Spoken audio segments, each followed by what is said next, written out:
All right. Hey, everybody. Welcome to Creative Buzz Podcast, a glimpse into local arts hive mind.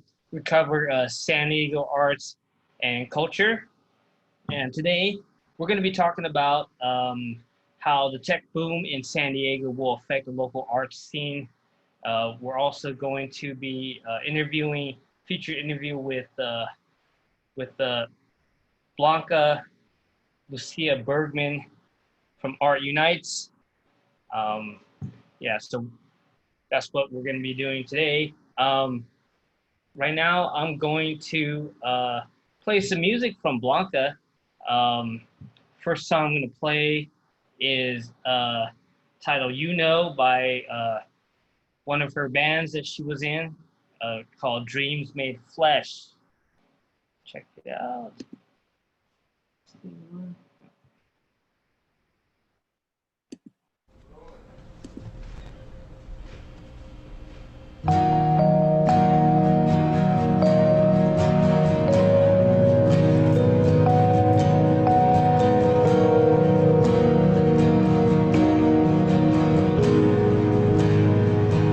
Please look at me, your eyes say much.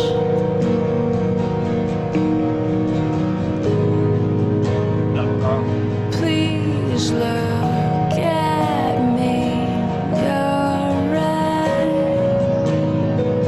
say much.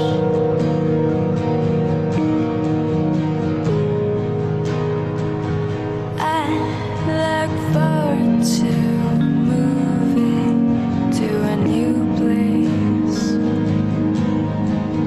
Cozy fireplace, bedroom set, perfect little family in a perfect little home.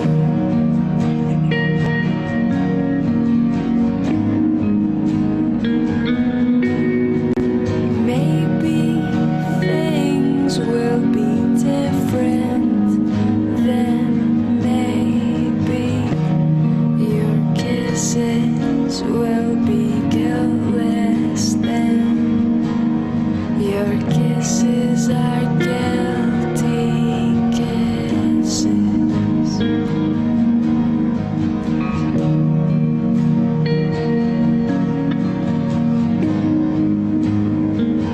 Please look at me, your eyes say much.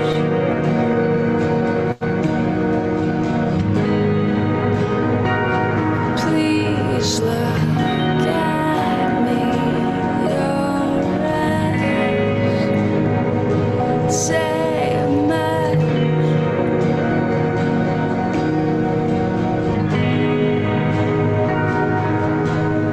Your kisses are guilty kisses.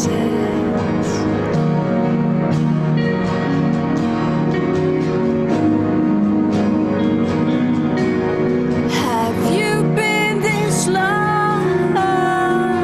I said something is wrong.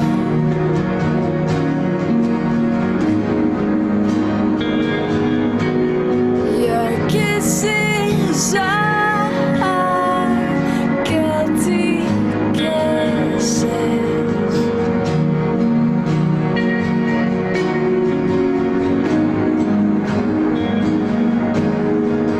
You've been this long, something is definitely wrong.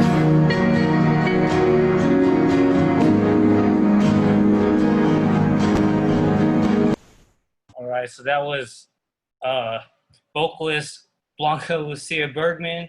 I messed up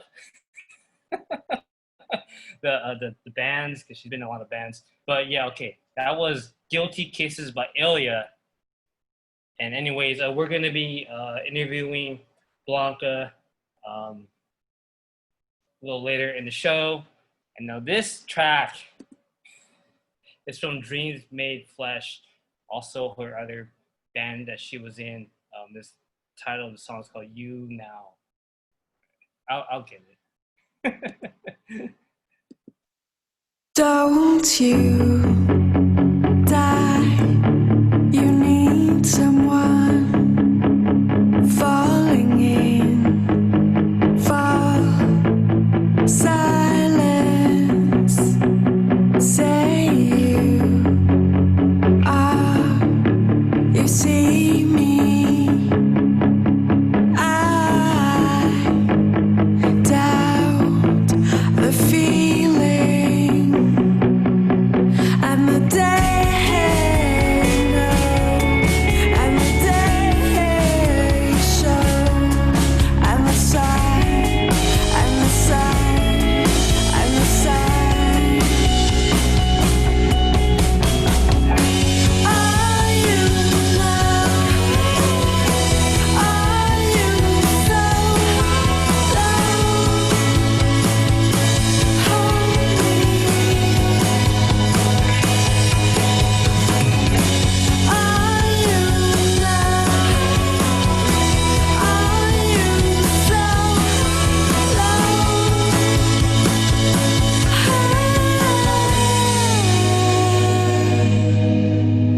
Taking it far, you see it. Tearing the fall, the silence. Don't fear to say you need me. Don't you forsake to see it. And the day know, and the day show, and the sign, and the sign. Hey. And the day know, and the day go, and the sign, and the sign, and the sign. Are you now? Are you so low? Hold me. Are you now? Are you so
All right. That was Dreams Made Flesh.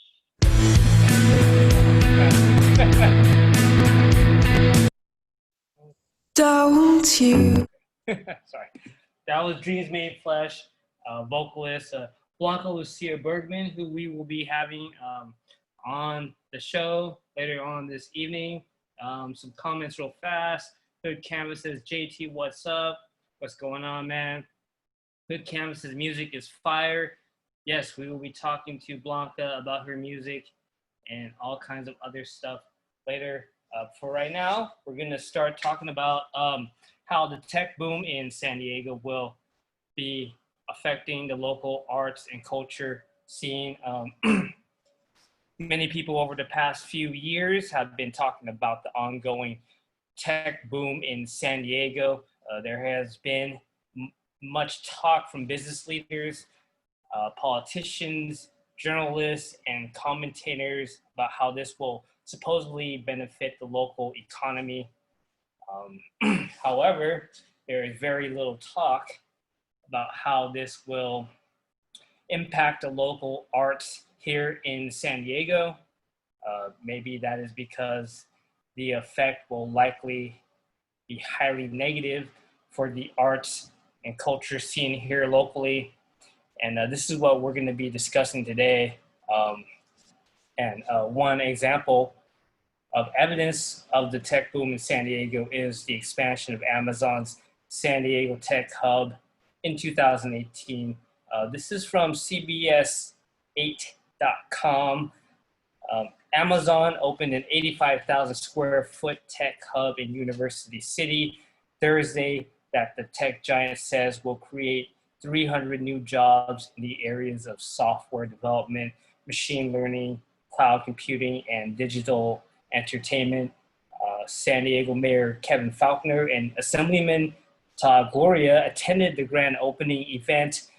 On Wednesday, Amazon announced the expansion of this San Diego Tech Hub office, located in Alexandria Real Estate Equities Inc.'s Campus Point in the University Town Center neighborhood of San Diego. This expansion will allow the company to more than double its tech workforce in the area.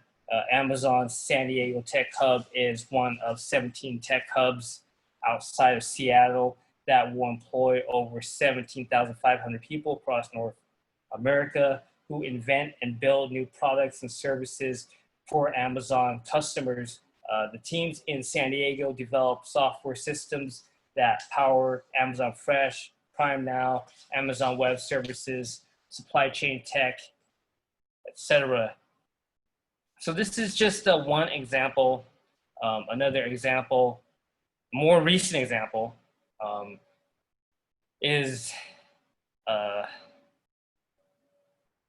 Horton Plaza, which is now being turned into a large tech hub. This is from the San Diego Union Tribune. San Diego's four-person Economic Development Committee voted unanimously in support of a change to a deed agreement that would allow the owner, Stockdale Capital Partners, to replace the retail center with a mixed-use office campus. The amendment is required because of a land use restriction that's been in place since 1981. The committee's action means that the developer can seek final approval from the full city council. Committee members Chris Ward, Monica Montgomery, Barbara Bree, and Mark Kersey all spoke favorably of the reuse project. They were keen on elite tech firms such as Facebook and Apple moving to town and liked the prospect of up to 4,000 private sector jobs in the city's core. This is from Barbara Bree. She says, I think the redevelopment of Horton into a tech hub is essential to this city moving forward. She added she would like to see developers involved in local schools, internships, etc. And these enthusiastic remarks were echoed by other committee members on the city council.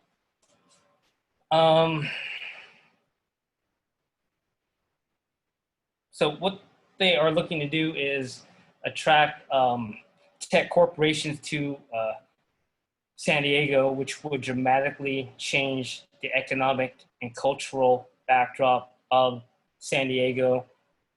What's going to happen is, and is already happening, is that tech companies and tech workers from cities which have already experienced a full-on tech boom, such as San Francisco, and Seattle will be looking to relocate to San Diego in order to escape the super high costs of living resulting from the gentrification effects of their own tech booms in their own cities.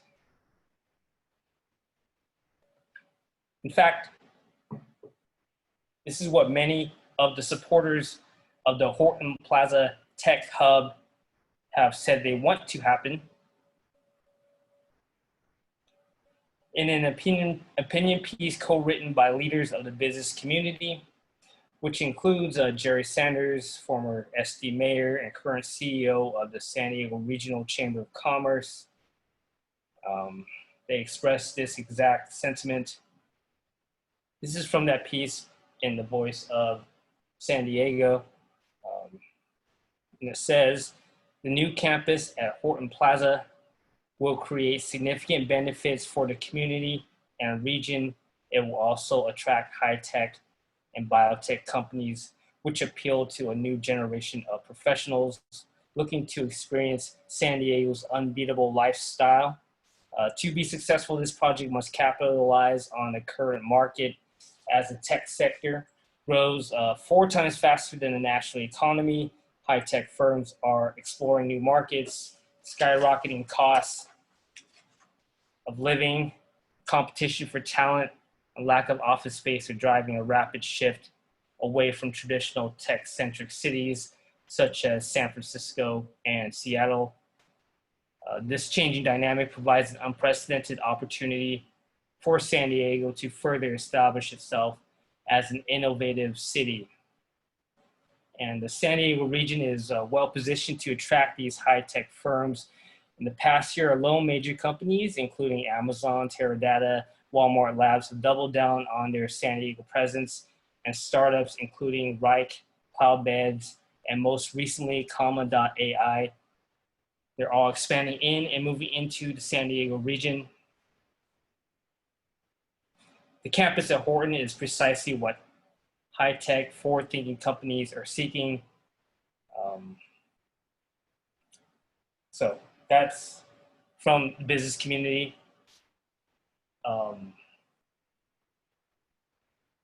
And the former mayor of San Diego. So their stated reasoning of that happening is they want highly paid tech workers to move to San Diego.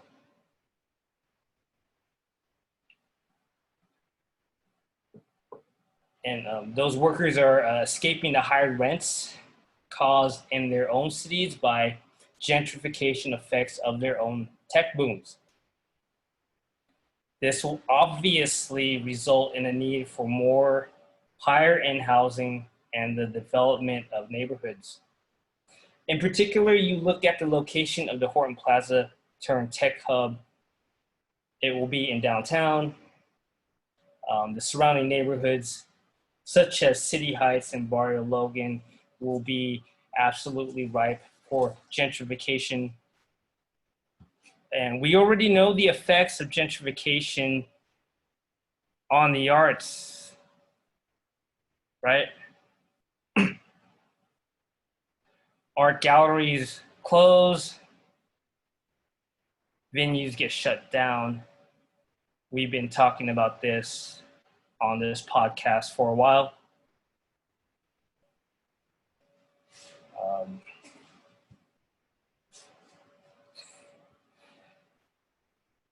But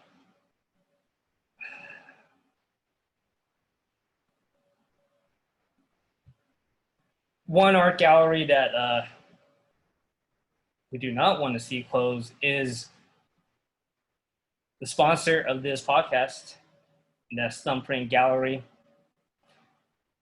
which was founded in 2009. We curate monthly and pop-up art exhibitions featuring mid-career and established artists with a focus on contemporary pop culture, nostalgia, urban art, and pop surrealism.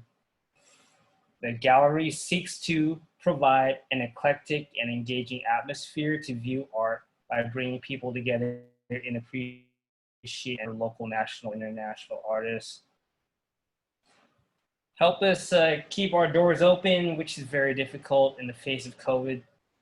Our PayPal is info@thumbprintgallery.com. Donation of any amount will help. Venmo's at Thumbprint Gallery. Also, check out our current online art exhibition, Tastes of Nostalgia, new works by Zardapuya. And don't miss out on our upcoming art exhibition starting September 12th, titled Different Strokes, new works by Laurence Michael, we will also be interviewing on the Creative Buzz podcast on September 9th. So I was supposed to, I messed everything up today. I was supposed to say that at the beginning, but I had to sneak that in now. That's what happens when you take weeks off. I was doing this every week for like a couple months, and now I only do it twice a month, and I forget how to do everything, even work the Zoom. Anyways, continuing on the tech boom and the gentrification effects it will have on San Diego. Yeah, it's all theory, but we do have relevant case studies that we could look at. We could just look at the cities where these tech workers are and will be coming from.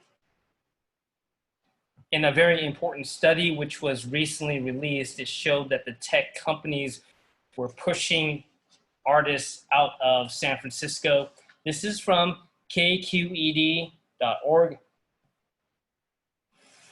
A new survey confirms that what many in San Francisco already know: market forces are pushing artists out of the city.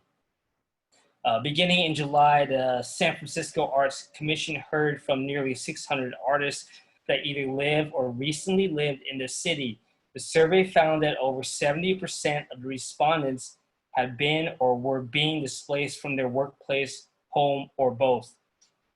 As for the 30% that weren't being displaced, potential displacement in the near future was a common concern. And this is a quote: "I would have reported this survey as being alarmed," said John Elberling, director of the Tenants and Owners Development Corporation. "It's going to be a wipeout." The survey also found that the most common reasons for artists losing their leases on workspaces and homes were business-related: building conversion, rent increases, new owners and or owners moving into the space. The average size of workplaces utilized by artists polled was 500 square feet.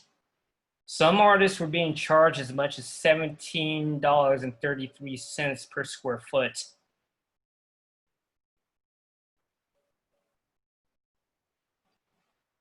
Anecdotal evidence of the survey's findings has already been widespread, but the commission conducted the survey to obtain hard data on artist displacement, which it will use to help guide city policy, according to SF Arts Commission's director.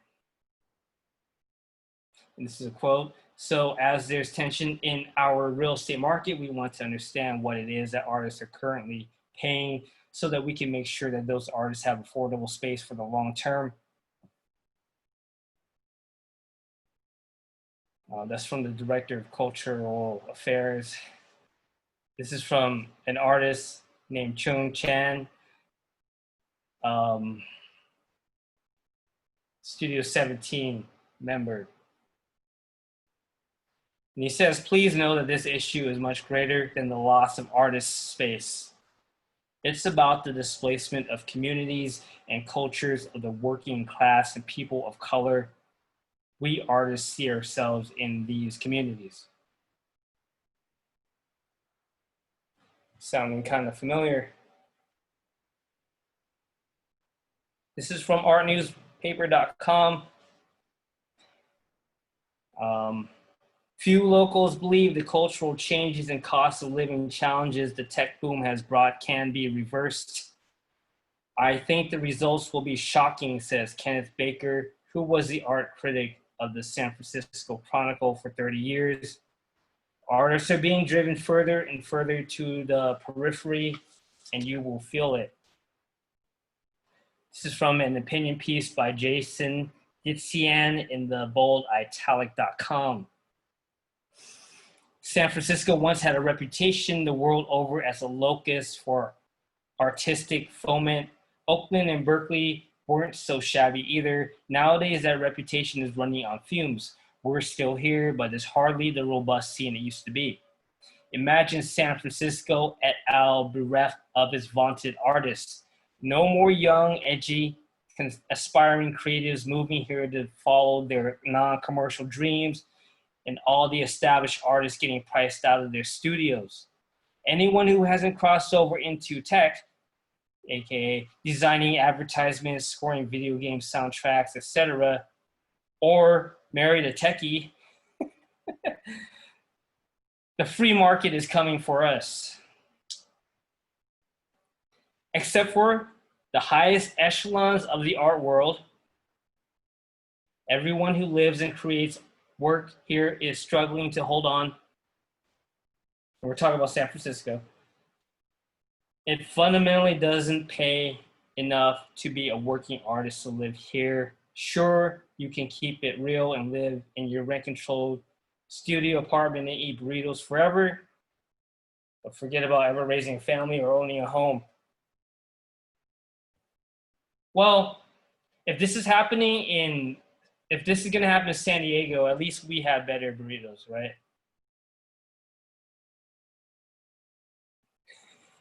Sorry.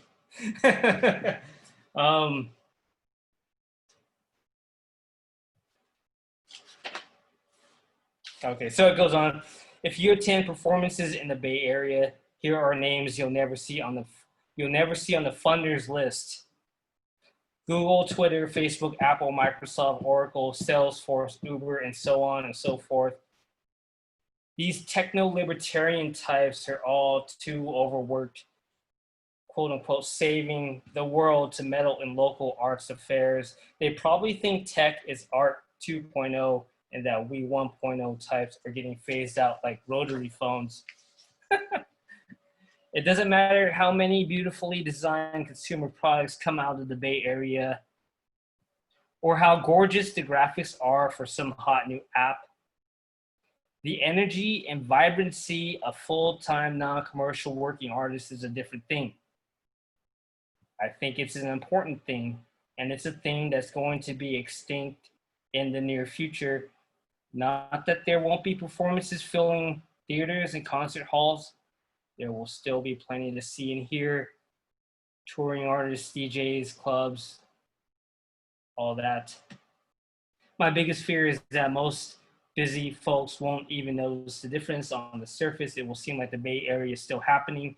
They won't miss the artists dedicated to working in the community and working with kids, the works by marginalized and underrepresented populations, those myriad tiny artistic actions whose sum total reverberates out to the larger world in ways that cannot be measured.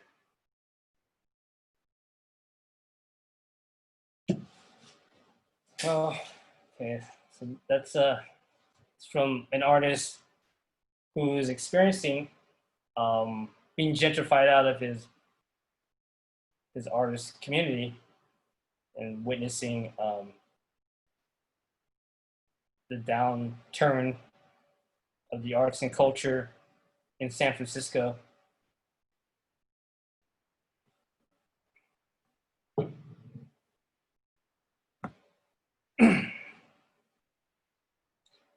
And it turns out that the tech industry does not foster the type of culture which supports grassroots arts and artists. This is my opinion. This was described in an article on Bloomberg, which described the experiences of art dealers at an art fair with significant numbers of tech CEOs and workers attending. In the article, it described an anecdote about a tech professional who was attending the art fair who apparently checked all the right boxes for somebody who should be a potential art collector. Okay, so this is from the article. It would be one thing if you were a casual observer, but Zwick was a potential collector. He developed a lucrative flashcard app in high school, which was downloaded more than 1 million times. Once he sold it online to online textbook company Chegg, he had financial freedom for the rest of his life, he said. Must be nice. Next, Zwick left Harvard at the age of 19 after winning the prestigious Thiel Fellowship, $100,000 award founded by the tech billionaire Peter Thiel, meant to induce recipients to drop out of college in favor of entrepreneurship. Zwick, in other words, was young, interested, educated, and flush with disposable income, precisely the type of person dealers had come to Untitled to meet. I think Untitled is the title of the name of the art fair that this writer is talking about.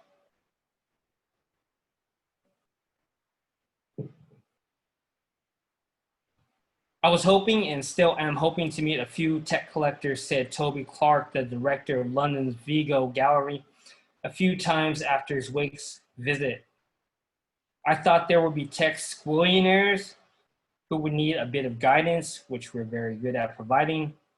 Clark said he'd sold out most of his booth paintings by the highly sought after artist Daniel Cruz Chubb that ranged from $14,500 to $32,000. But the sales, he said, were to his existing clients. The point of an art fair, he said, was to meet new ones.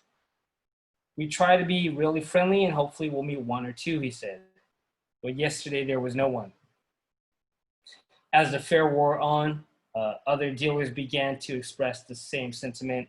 The fabled tech mavericks, reputedly bursting with cash and barely out of high school, were not buying art. So, I mean, there you have it. That's San Francisco. They've already gone through what we're going to go through and are going through. And this anecdote definitely rings true to me from my own experience in the arts. While we were doing art events in downtown for over 12 years now, I think, at Bar Basic, I had noticed a significant shift in the people who frequented Bar Basic in downtown over past couple of years. The crowd definitely had a more and more tech industry heavy composition over the recent years. And from my experience, the culture of the tech industry does not foster an environment where art is largely appreciated. I mean, I do have some tech friends who are into art, so don't get me wrong, and I think tech is really important. But in the context of in the context of our capitalist society, I think it plays an outsized role and has an outsized and an unhealthy proportion of power.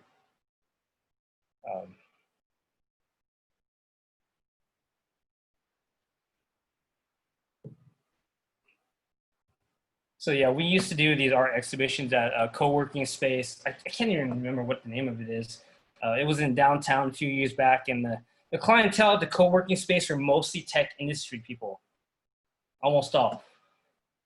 And I got to tell you that I've never seen a group of people that were this disinterested in art ever. I mean, we never sold a thing in the co-working tech space from the people that were there. All very nice people. And also, while at Bar Basic, when the tech industry would sort of kind of take over the bar, maybe some company party or whatever, it was kind of the same vibe. They were extremely disinterested. Nobody cared.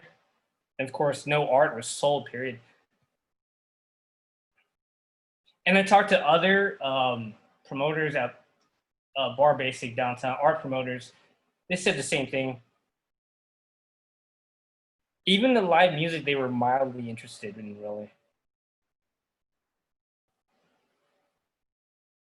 So with the tech gentrification effects, not only are the arts and artists being priced out due to cost of living and rent, but they are being replaced by a demographic that largely are not interested in arts and culture in any real sense.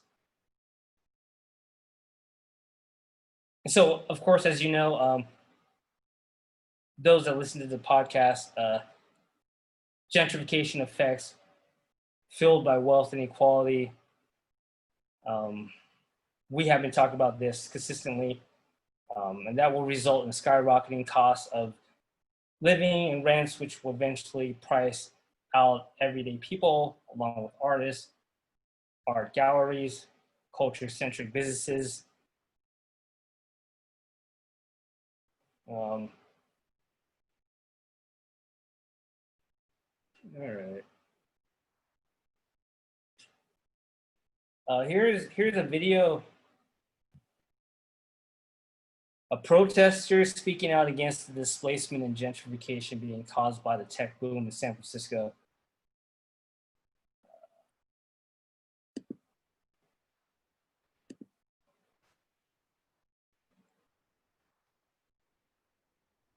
One second here. Oh, what the heck?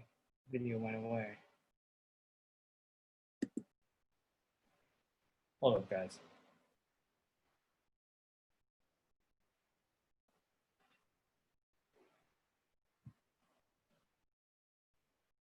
All right. Let's try this. Hold on one second. Hold on one second.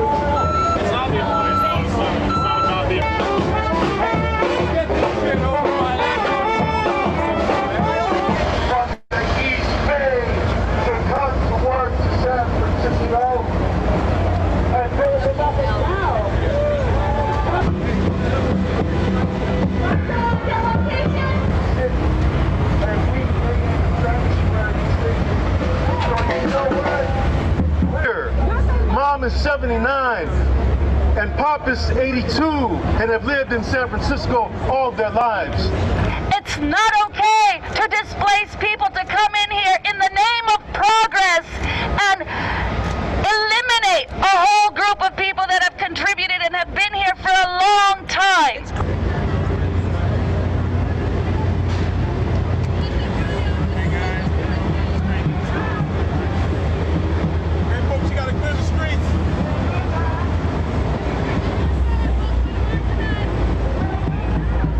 The buses are certainly a symbol of this gentrification that's happened, of this new money that's coming in, all these new condos and high-rises that are being built and renting out rooms, 3 bedrooms for $9,000 a month. People having to move out because the rents are going up. Working class people cannot compete. Yeah, $9,000 a month for a 3-bedroom. That's crazy. All right, so yeah, that's San Francisco. This next video illustrates sort of the effects of gentrification in San Francisco on a more human level. The background for this video is that the neighborhood kids who had been playing soccer at this community park for many years were now being told by gentrifying tech industry people that they had rented the field for themselves for a certain amount of time, and they are apparently attempting to kick the neighborhood kids off the field. Check this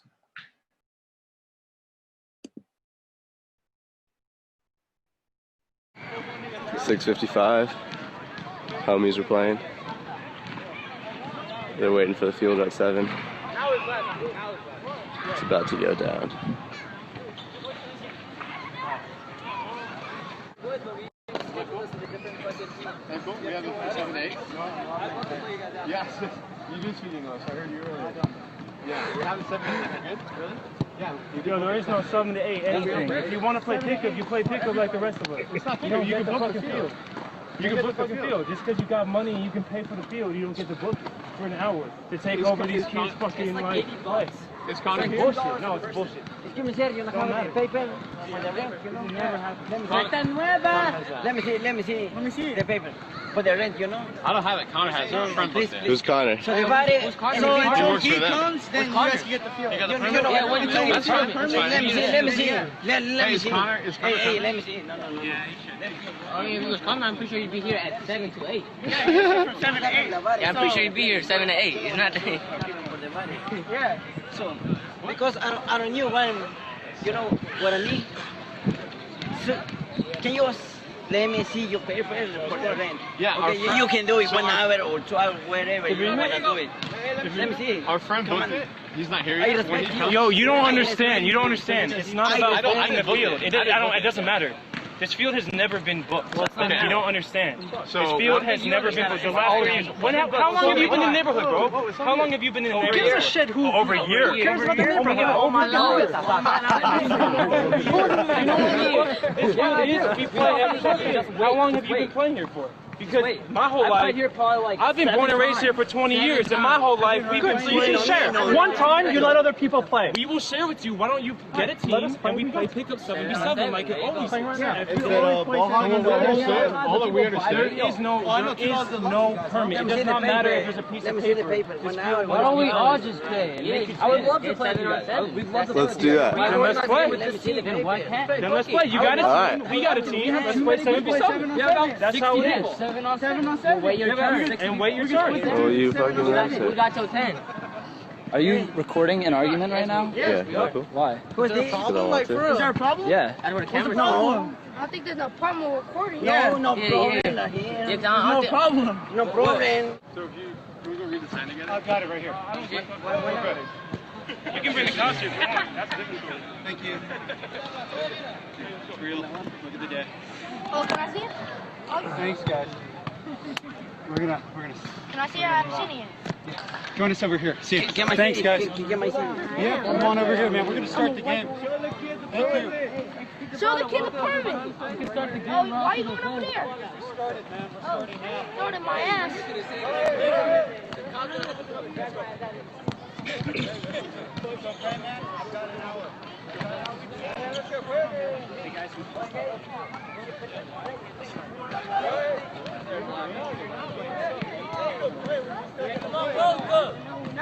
You guys Go ahead, call the cops. I don't care. Yeah, you are. You guys understand this? Like, it's pretty simple, man. Like, this is what we paid $27 to reserve the field for now. You paid $27 to Read reserve it. the Read field. it, man. I know how to read. Okay. I'm an educated person. I'm I'm also know that this field has always been a pickup field where you play 7v7 and wait your turn. And you guys think that just because you have money, you can buy the field Here we go. and play and take over the field and go to 7v7. For people I to don't play. care about this. You do. Doing me, man. I don't need you to say Really that. awkward and weird. There's Like, we're part of the community and Hey, we're this trying is- to play. I want But this. you're I want being this really film. weird, man. How am I being weird? Awkward and disastrously weird. What are you talking about, dude? Either take the field and get your team and we can play 7v7 with everyone on this field, or you guys can just have the standoff for the next 30 minutes. We'll do the thing about that. There we go. Cheers. Thank you very much, guys. What's up, Connor? Josh. How's it going? This is awkward. No, it's fine. It's fine. This is retarded. All right. Don't really understand what happened at the end there, but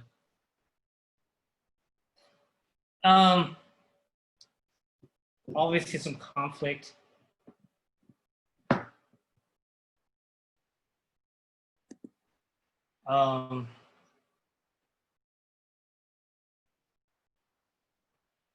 I don't really like blame the tech workers themselves as individuals.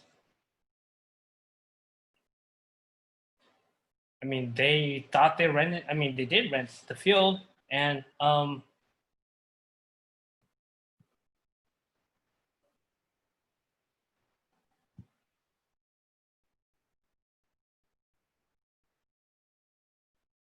there's a corporation behind renting the field who is only about making money, because that's the whole point of corporations. You can't even blame the CEO really in a lot of ways. I mean, you can, but it's a systemic issue, and it's causing division among individuals. It's something we need to look at. And that's within the context of gentrification, wealth inequality, and the arts. At least that's our lens that we're looking at which I think is a unique lens to look at these things, that most of the media does not look at it in this way. Either they don't look at the arts in this way, or they don't look at gentrification from the standpoint of the arts as much.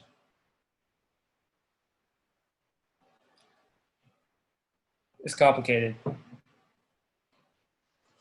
And I want to let you guys know, of course, we're going to have a Blanca Lucia Bergman featured interview from Art Unites. So stick around for that. But I want to let you guys know about the Rising Arts Fest 2020. It's a pretty cool opportunity.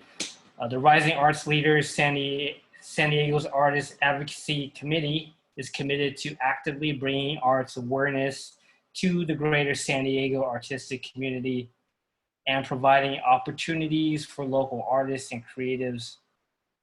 Rising Arts Leaders defines advocacy as a way to empower, educate, and strengthen our roles in the arts and to better connect with each other. The inaugural 2017 Rising Arts Leaders San Diego Arts Advocacy Studio visit focused on giving local artists a platform to share their work.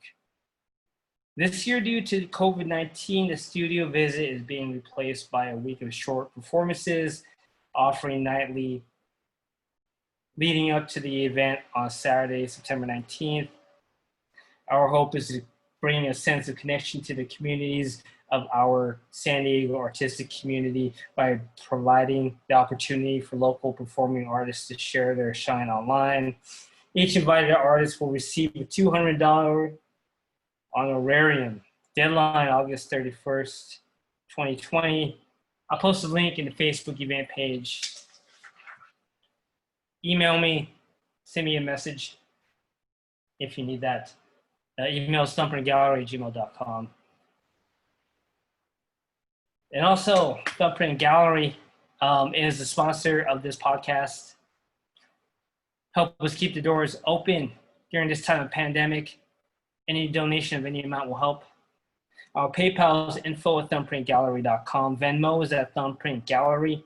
Check out the current online art exhibition, Taste Nostalgia.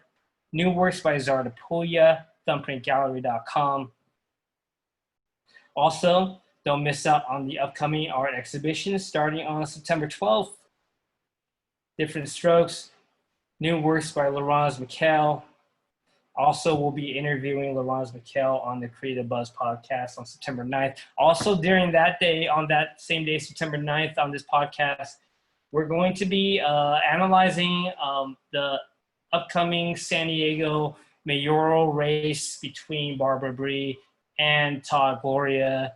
And we're going to be looking at that and from the context and the lens of the arts community and which candidate will benefit the arts more. So yeah, cool. Check in for that September 9th. Okay, so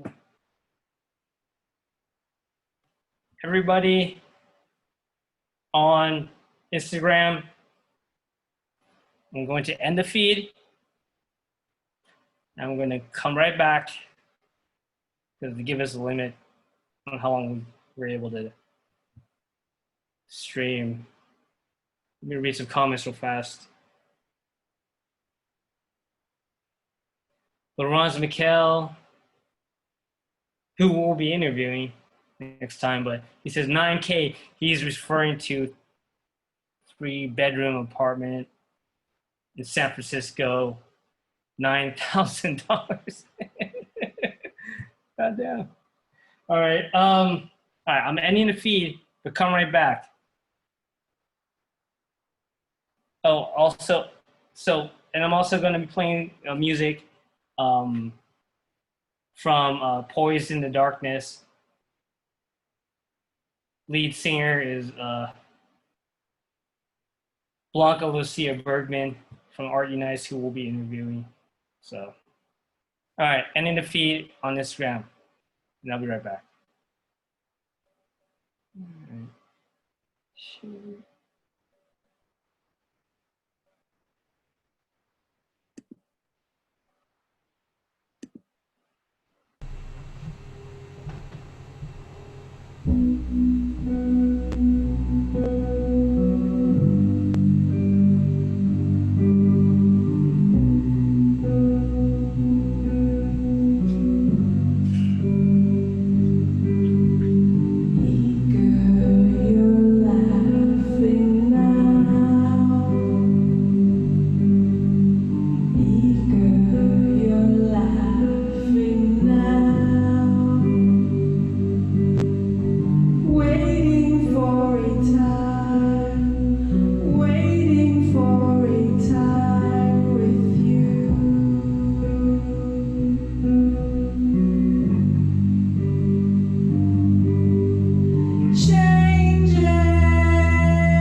What happened there? That's weird.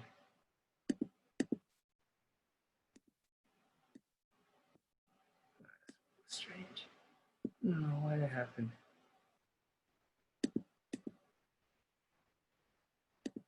Okay, maybe that won't work out too much.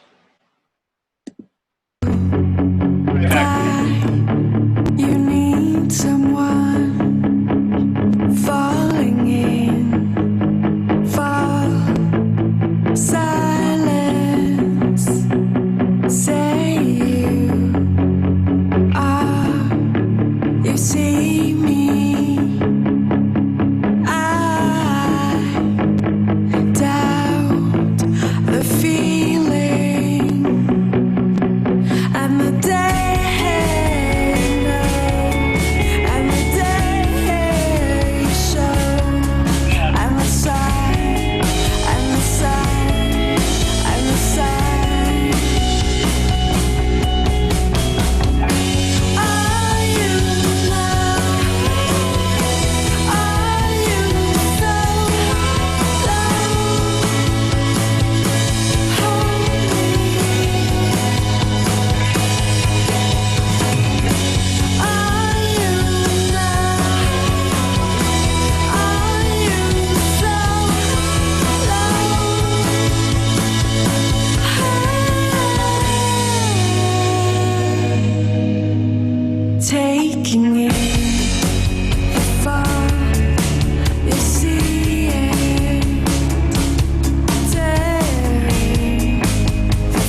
All right. Hey, Blanca, what's going on? Hold on one second. Don't you? Okay.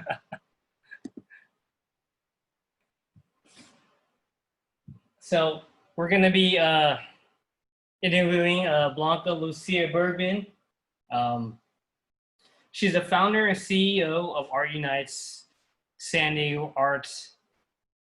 Diego-based arts company with 4 divisions: Art Unites Entertainment, Art Unites Bazaar, Art Unites Services, and Art Unites Gallery. Her professional background is in financial analysis and business process management in the technology and biotech industries. Prior to launching Art Unites, Blanca was a business professional by day, a music artist by night. Her business background and arts network contributed to Arts Unite's rapid growth. Blanca's primary activities include business and community partner development, project management, art curation, and research. In her free time, she enjoys being with family and friends, songwriting with her husband for their project Poised in the Darkness, attending art events, readings, and exploring nature. Hey, Blanca, thanks for coming on the Creative Buzz podcast. Oh, no sound. No sound. Are you on mute? Sorry about that. I said thank you so much for having me to you and Creative Buzz podcast. Excellent, excellent. Sorry about the technical difficulties. We'll try to play that track from Poised in the Darkness, maybe after the interview.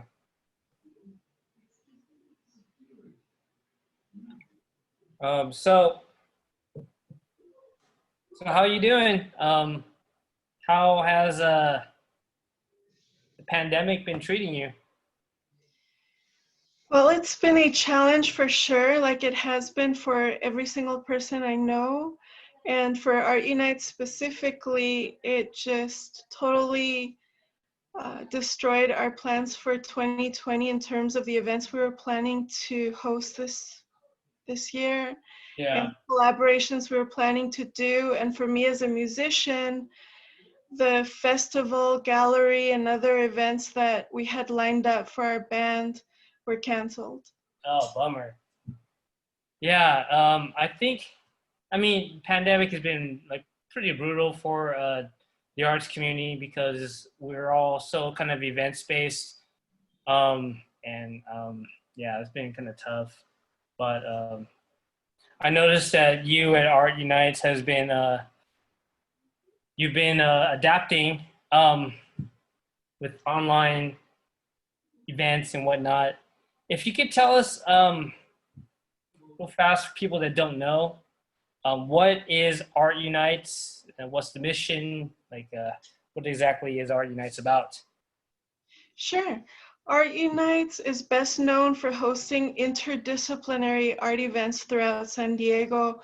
We welcome and celebrate people from different career paths and journeys, and whether they're emerging or established or doing dance, music, fashion, poetry, we welcome it all. And we're huge advocates of education in the arts, especially business and the arts.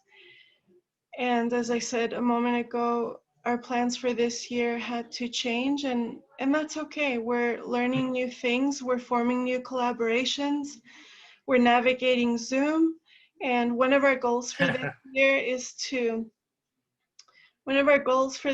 is to host what we call Art Unites learning sessions.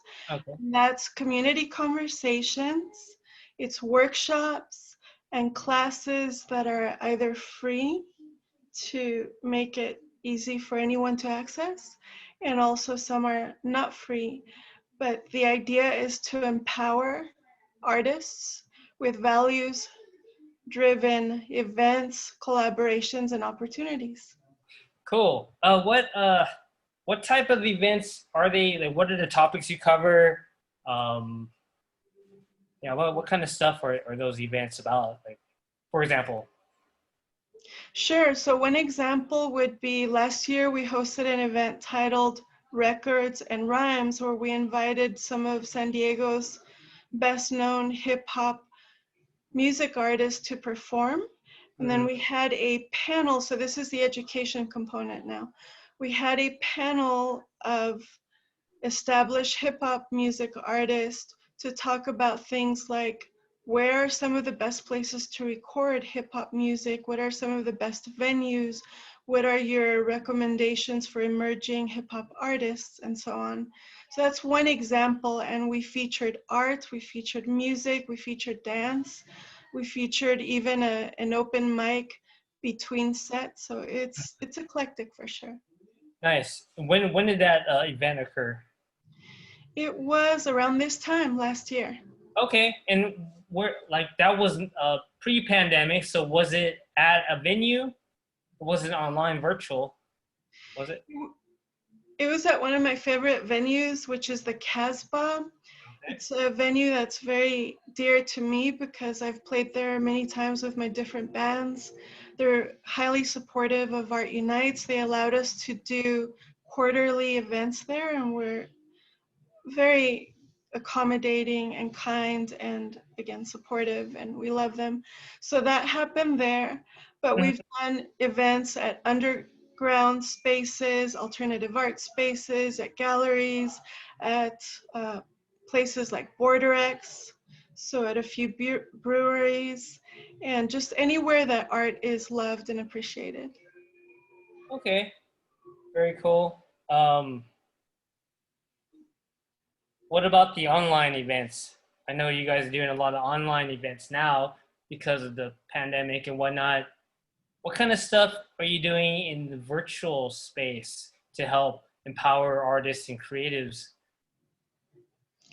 Sure. So one of our first Zoom events was specifically about how to carry out our business online rather than in a brick and mortar or some event or in a different format.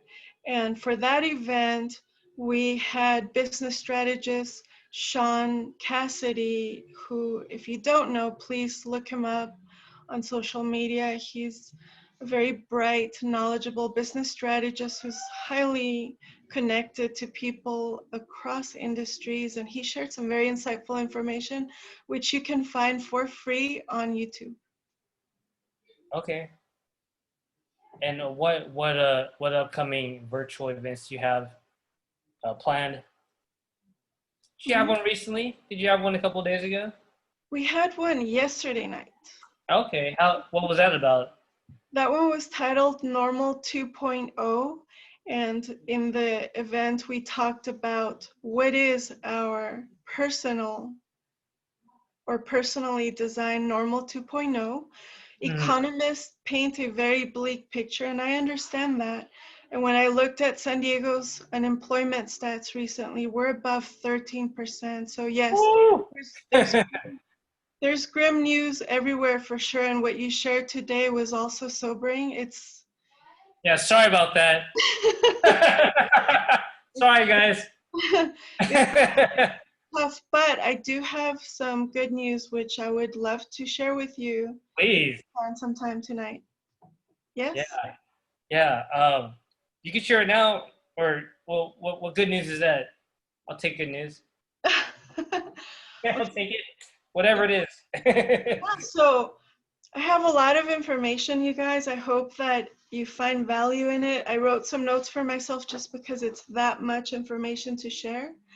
I wrote that I've observed artists like Sarah Valor leveraging current technologies to connect with their audiences. I think many of us are experiencing that right now. We're mastering different technologies like Zoom, so we see that a lot.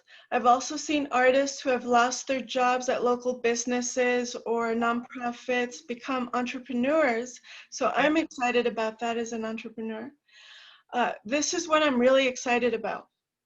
I've seen a spirit of determination, experimentation, and optimism among San Diego arts leaders in different disciplines. So I have had private conversations with some of your favorite arts leaders at some of your favorite arts venues and asked, how are you getting by during these times? What's your strategy? And what's your projection for the future? And everyone shared optimism. So that's a really good thing. Oh, that's really good. Yes, they're finding ways to secure loans and find other ways of keeping their businesses going. Those are the government loans, or what kind of loans? Yeah, some of these are government loans. Okay. Yes, and also Very through good. Small Business Administration. Are they for the loans for individual artists, or are they No, for business. Okay, cool. And then Cool. another great resource to watch is California Arts Council. They post valuable information there all the time and information about grants if you're an artist or a nonprofit. So that's another resource that's been used. Excellent. So I have some other really great news. One is that new businesses are emerging, such as 1835 Studios in Sherman Heights, which will have artist studios, retail and event spaces. And then we also have Gray Market Editions, which offers exhibition quality printing and framing. Hopefully you've heard of them. We also have Arte Domus, run by Yvette Roman, who's a local artist and curator, also a member of the Rising Arts Leaders. So check out that business, new business. And then one I'm very much excited about is Black Box Gallery opening in San Isidro this Saturday, you guys. They're having their grand opening. One of the leaders there is Ernesto, who is also part of another group that I lead in that San Diego arts community. So check us out on Facebook and Instagram. So these are businesses that are coming up. And then the other good piece of news is that bands are still releasing new music, like the Writhers, whose album In One Gulp will be out later or the later part of September. And so while we have all this good news going on, there are limitations and challenges for sure. And Art Unites acknowledges that, and we do the best we can to connect artists with local resources that are free or low in price, and to connect people with one another to promote collaborations. Okay, that's very cool. It's good to see people. Not that surprising, but yeah, I mean, artists are pretty savvy individuals, and creative, obviously, and creativity is a huge asset in business, in my opinion. I think it's very undervalued sometimes, but where do you see the San Diego art scene heading in the future, short term, long term, whatever? What's your forecast? My forecast is, I'm Christian, but I'm going to make a Darwinian reference here. Okay. Survival of the fittest, really. It's those artists and those businesses and nonprofits who are the most innovative, who are keeping up with news like the news that you present every couple of weeks, who are savvy on the needs and wants of their target audiences, and who are staying current with technologies and what's in and what's not, and have a deep understanding of who's who, and just the heartbeat of San Diego. I think those are the artists and organizations that are going to thrive in the near and long term. I think that now is an excellent time to beef up our resumes as an individual or as a business or organization, to show our community that we're innovating, that we're listening and that we're staying connected. When you say beef up your resume, do you mean like do projects, do things so you have something to say that, hey, I did this and that, this album, this art show, etc.? Is that what you mean? That, and let me say, this is not all artists, but I've seen this enough to mention it.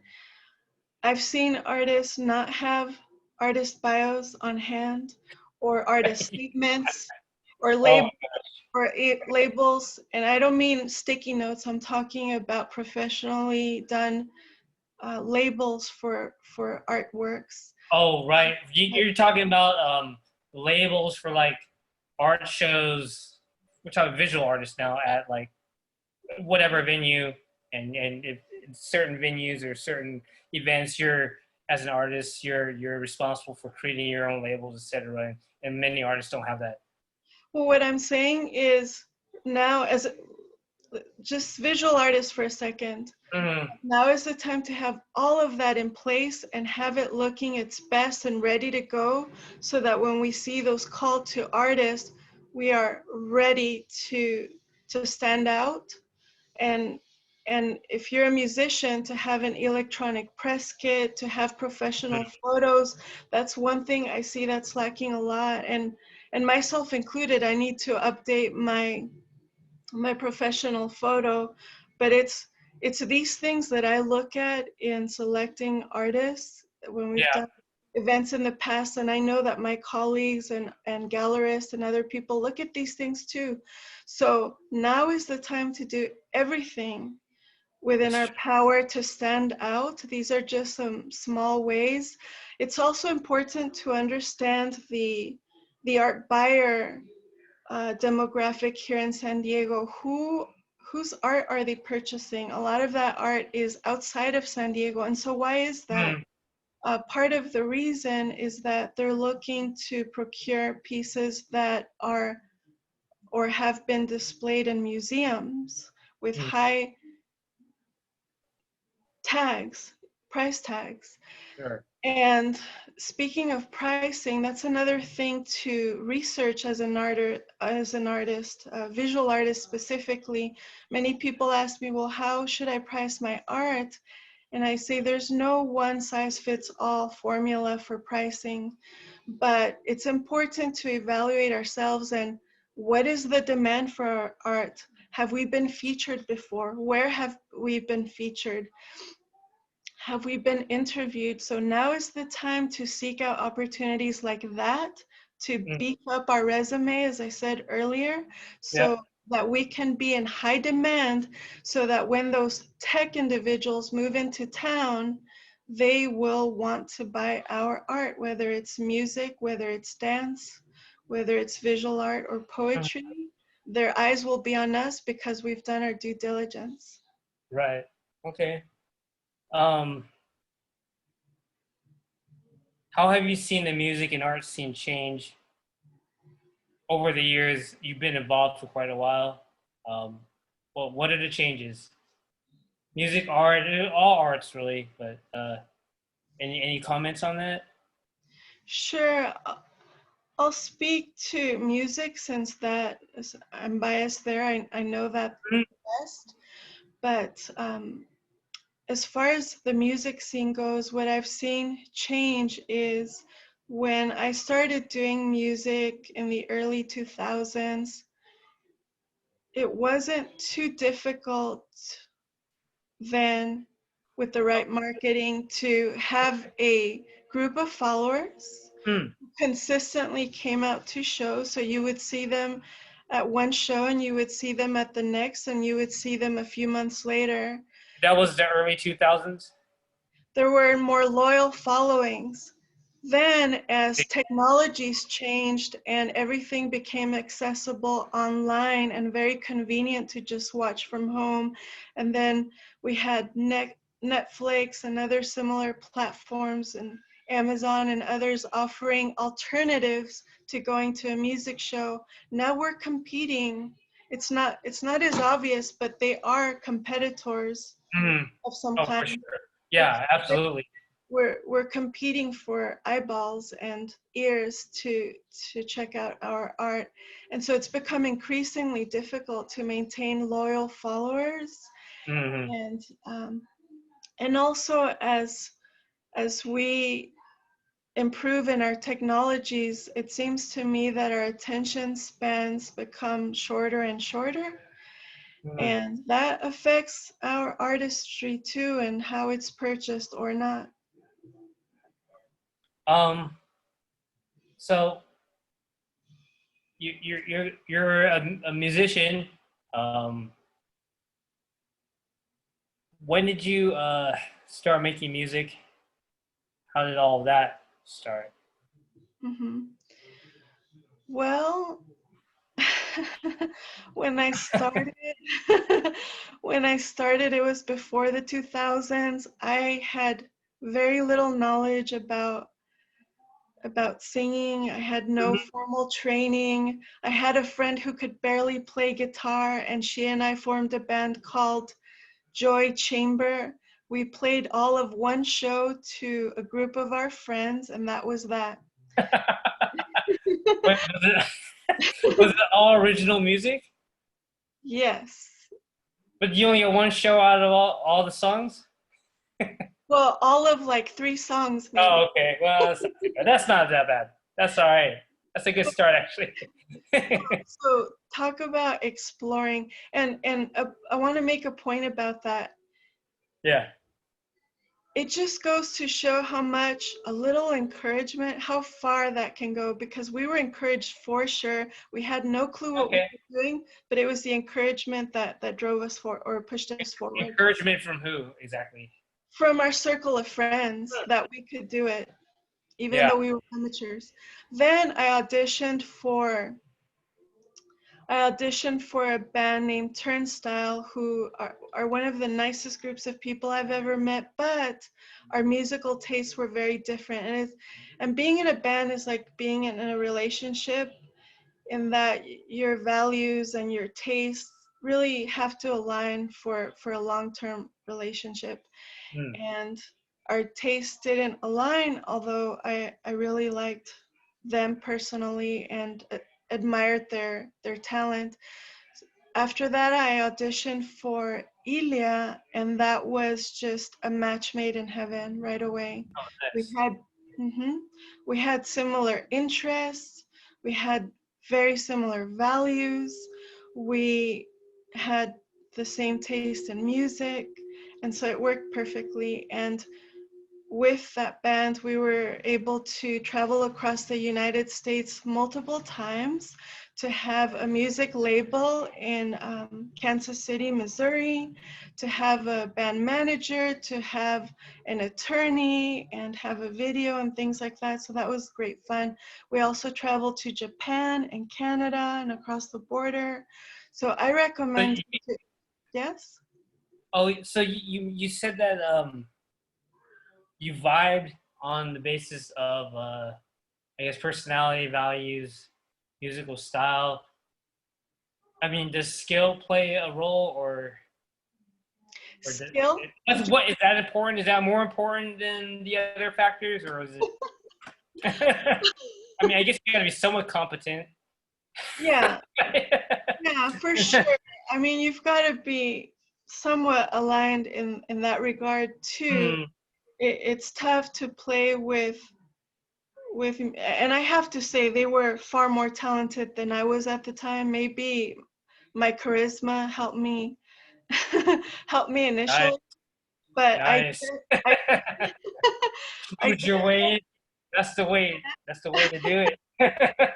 So I definitely grew a lot as a vocalist and as a person with that band, for sure. Did you have any formal training in music at all? Yes, I did, from multiple vocal coaches. And I can't say that it was extended training. Some of my friends train regularly, and I commend them and admire them. That hasn't been me. There's definitely a raw quality to my singing, and I'm okay with that. Yeah, cool. So I guess Okay, Poison in the Darkness is your current band, right? Yes.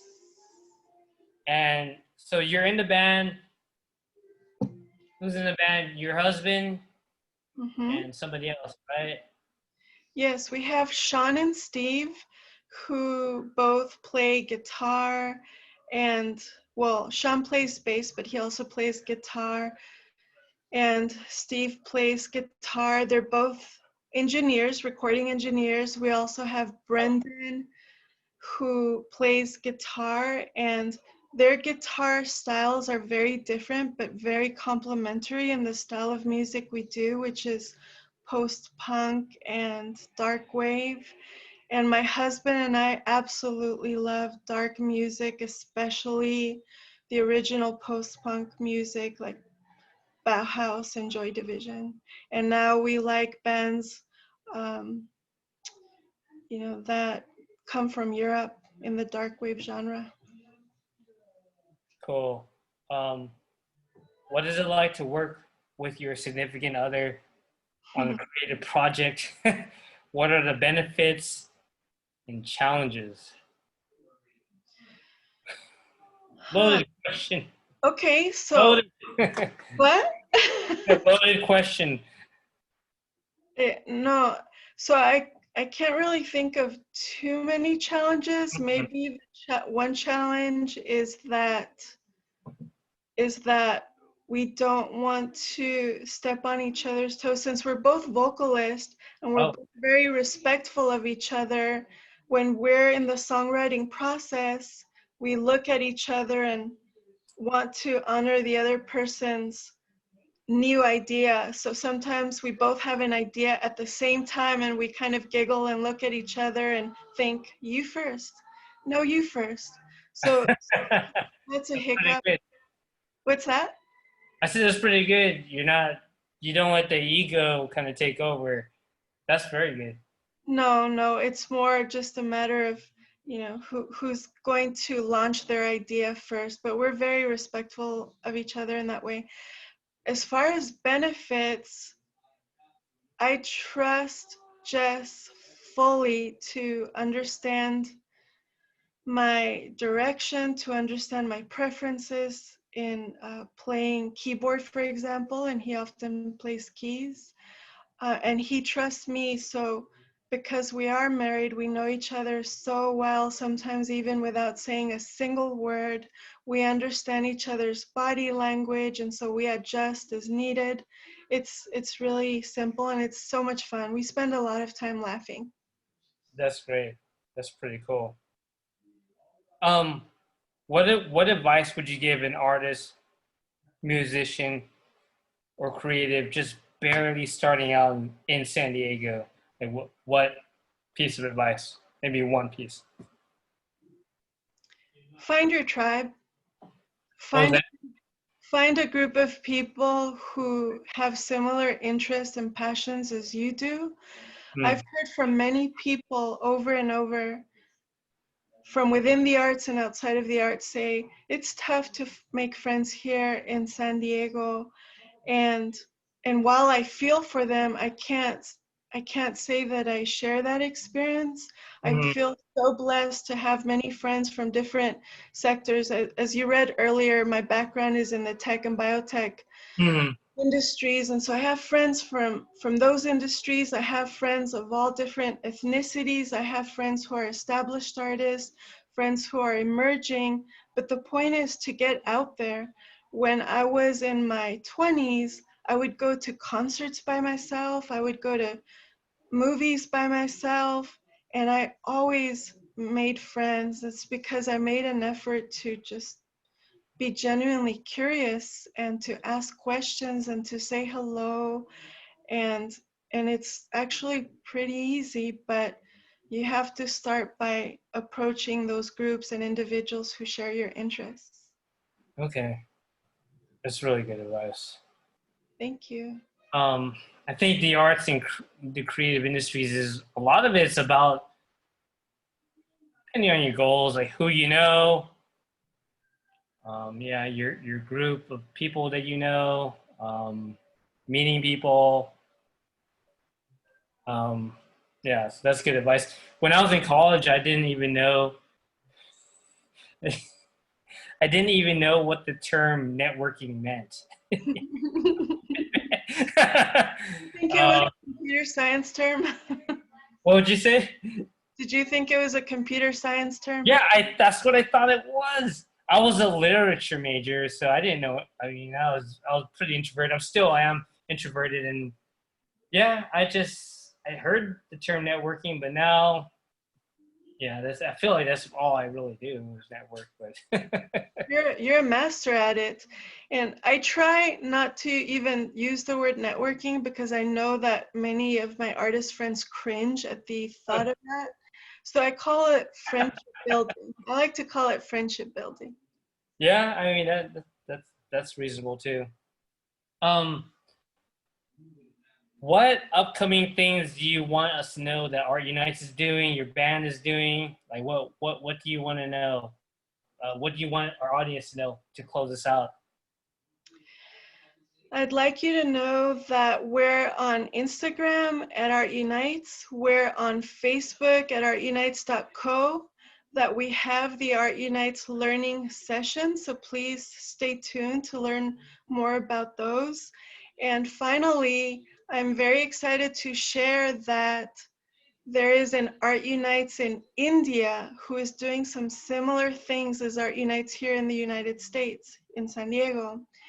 And I reached out to them first. It's really funny actually. They So tagged a different company, the same name? same name. They tagged me by mistake.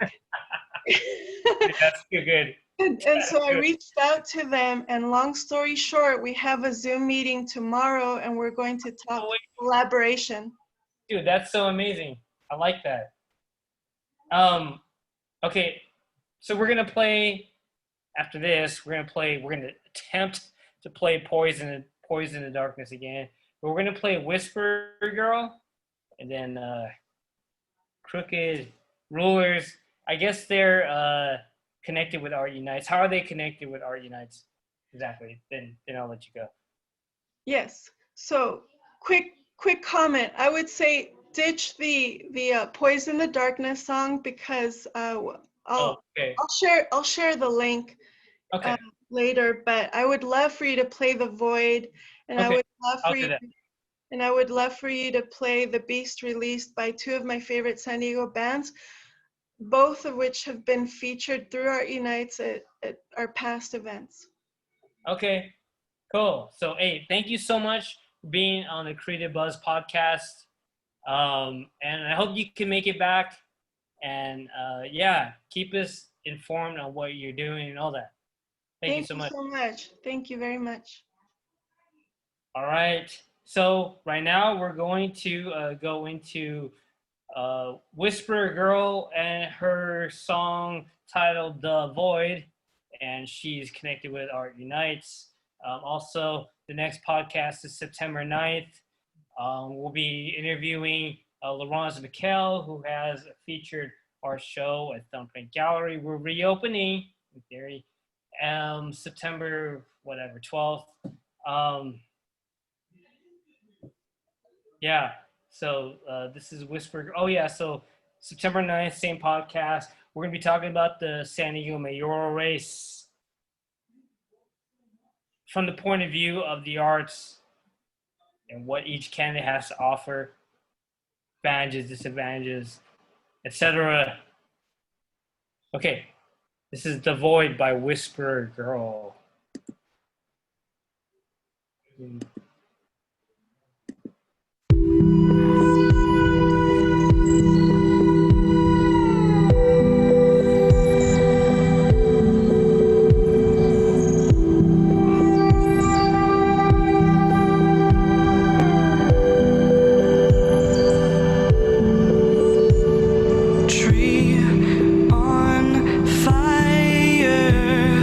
Petrified limbs.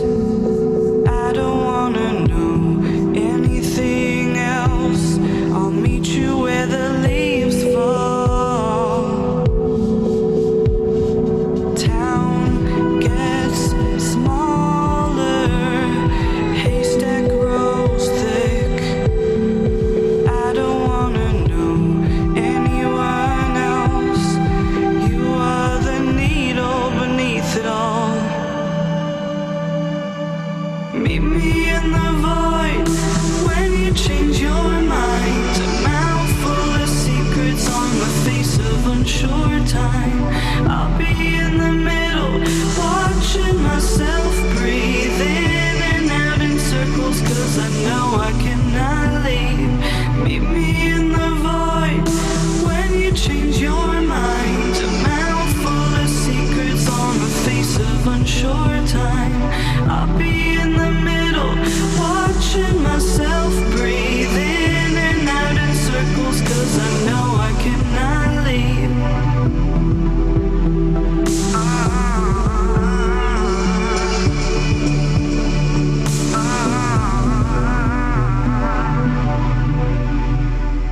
Eyes turn hollow, frequencies change. I don't wanna know anything else. I'll meet you when the moon calls. Grave desire for what I can't take. I don't wanna know anyone else. You are the order in the sprawl. Meet me in the void when you change your mind. A mouth full of secrets on the face of unsure time. I'll be in the middle, watching myself breathe in and out in circles, 'cause I know I cannot leave. Meet me in the void when you change your mind. A mouth full of secrets on the face of unsure time. I'll be in the middle, watching myself breathe in and out in circles, 'cause I know I cannot leave.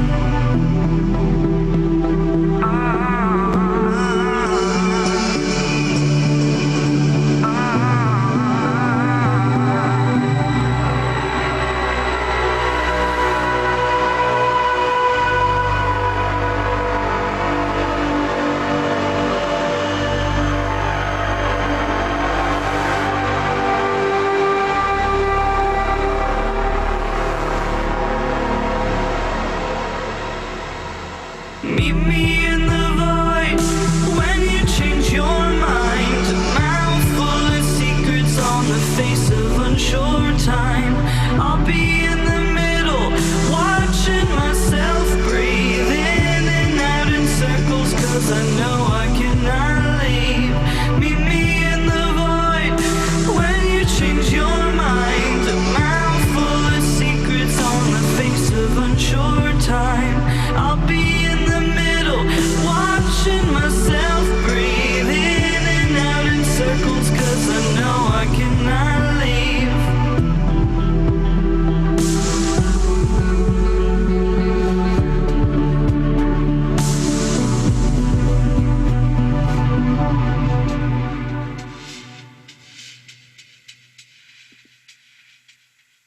All right, so that was The Void by Whisper Girl, local musician. Some comments here on Instagram real fast. RSBT says that was a good interview. Glad you enjoyed it, Eric.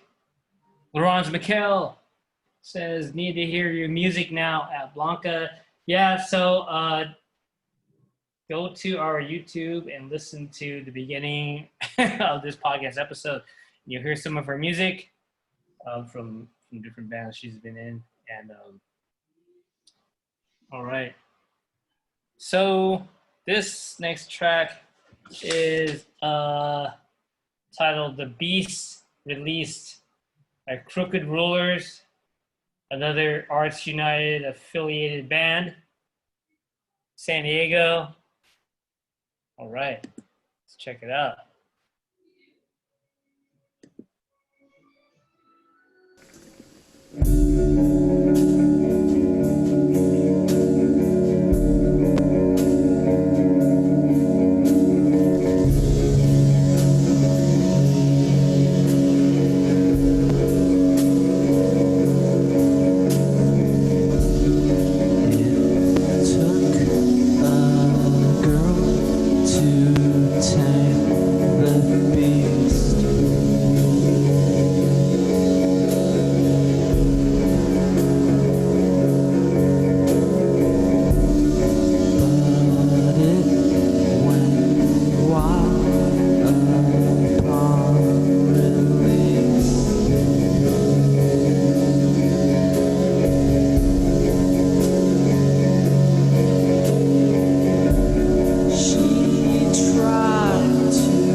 Yeah, it's good stuff. The Beast Release is the title of the song.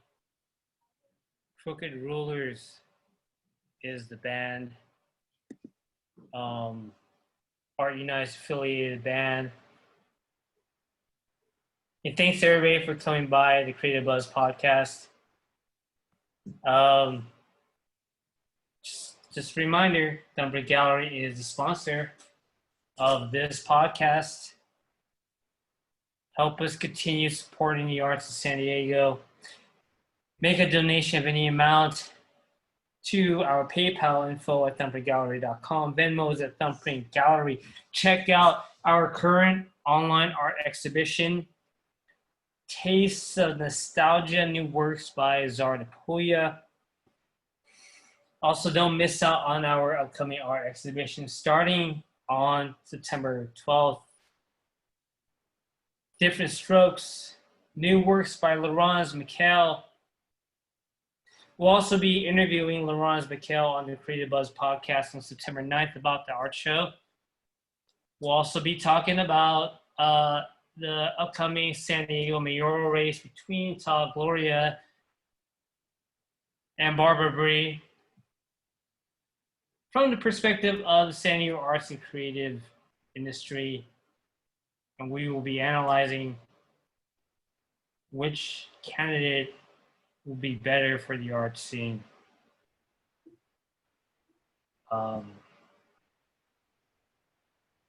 Shit, I totally forgot what I was gonna say. Okay, yeah, so, oh yeah, comments. Comments on Instagram.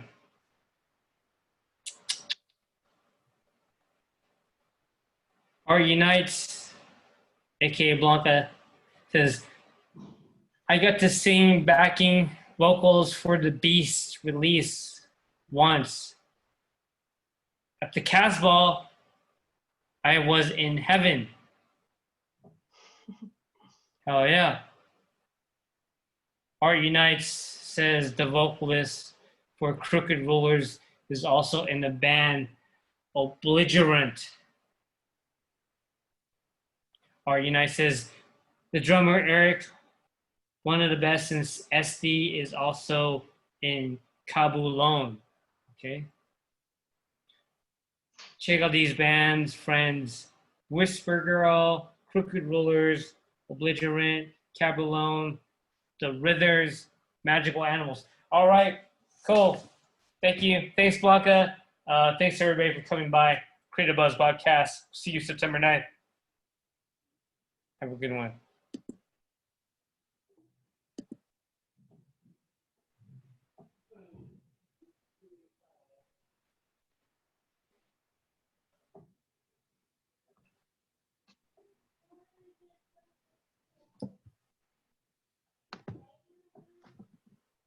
Thanks, Blanca. Oh, thank you. That was fun. We'll do it again, yeah?